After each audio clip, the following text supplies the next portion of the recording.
I applied to the program from abroad, so I did not have any connections with academia in Canada.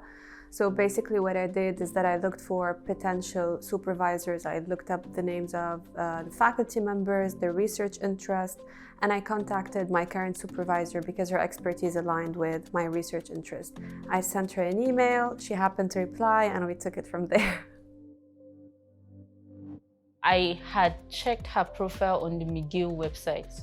So prior to my application to McGill for my PhD program, I had looked into possible supervisors who were working in areas of research that I was interested in. I found her and I thought that, oh yeah, I would really like to work with this person. That was why I picked her as one of the persons I was interested in working with on the McGill application portal. When I found the lab that I was interested in, which is Dr. Mark Fabian's lab, I emailed him. The main thing has to be like very short and precise. Hi, my name is this. I am interested in pursuing my graduate studies as a master's student in your lab. I'm very interested in a specific topic that this lab or like Dr. Mark Fabian's lab focused on. So that is very important, very short and very direct. I actually attached for sure my CV and the transcript, and those are very important aspects because usually profs doesn't have time to read very long emails, or they just usually skip it.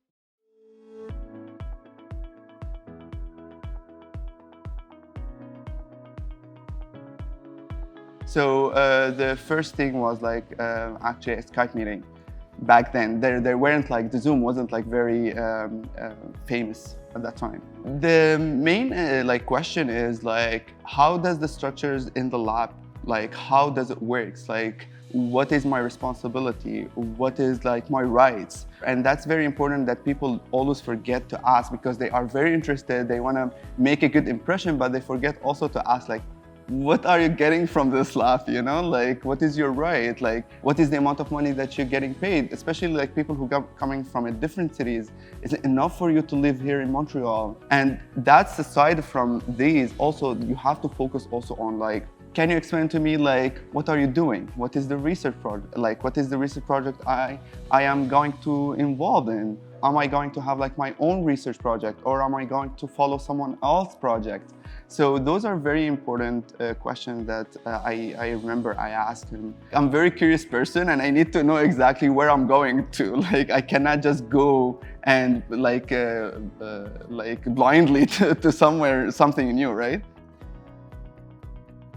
I guess interviewed a couple of different supervisors to see if we were a good fit. I'm a person that works really well with deadlines and just structure. So I wanted to ask, how long did your previous students take to complete the program? What do you think are your strengths as a supervisor, your weaknesses? And this was during COVID, so there was a lot of phone calls and Zoom conversations about this kind of stuff. And then I also asked other students what their experience was as well, because they will have a lot more to say about it than the supervisor usually has to say. So they'll usually say positive things, right? So he ended up just really clicking with me. We had compatible personalities, and then I asked him, will you be my supervisor? So yeah.